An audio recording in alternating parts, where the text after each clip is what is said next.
कि इन्हें सिलेंडर लेने पड़ते हैं। यानी वो सूबा जिसमें 70% पाकिस्तान की गैस प्रोड्यूस होती है, और वो सूबा जिसको आईनी तौर पर यह हक हासिल है आइन के आर्टिकल 158 के तहत कि पहले हमारे सूबे की तरजीह होगी, प्रायोरिटी, जरूरत पूरी होगी तो गैस नहीं मिल रही।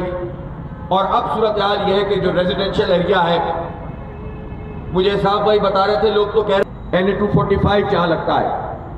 इसी तरह मुझे इतने सारे लोग अपने बिल दिखा रहे हैं कि इतना इजाफा कर दिया है और पता नहीं कौन कौन से चार्जेस इन्होंने लगाकर रख दिए हैं, और सारा का सारा बोझ अवाम पे डाला जा रहा है कि किसी तरह से पैसे मुतवस्सित तबके और गरीब लोगों से वसूल किए जाएं और इंडस्ट्री से वसूल किए जाएं।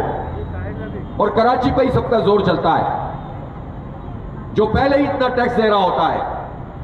अभी तनख्वाहदार तबके के टैक्स की बात आई तो पता यह चला कि कराची में तनख्वाहदार तबके ने जितना टैक्स दिया है, पूरे पंजाब ने उतना दिया है। तो आप अंदाजा लगाएं कि गिनती तो आप हमारी पूरी करते नहीं हो, हम तो 3.5 करोड़ हैं, तो आप हमसे 4 गुना ज्यादा हो, 5 गुना ज्यादा हो, तो फिर टैक्स हमारा तनख्वाहदार तबके का बराबर क्यों है? इसलिए कि कराची वाले टैक्स देते हैं, बाकी मुल्क से आप टैक्स पूरा नहीं लेते हैं। फिर तनख्वाहदार तबका टैक्स लेता है, गैस के बिल में टैक्स लगाते हो, बिजली के बिल में टैक्स लगाते हो, पेट्रोल पे टैक्स लगाते हो, मोबाइल के कार्ड पे टैक्स लगाते हो, लेकिन जागीरदारों पे टैक्स क्यों नहीं लगाते? पूरे मुल्क के जागीरदारों ने 4 अरब रुपए सिर्फ जमा कर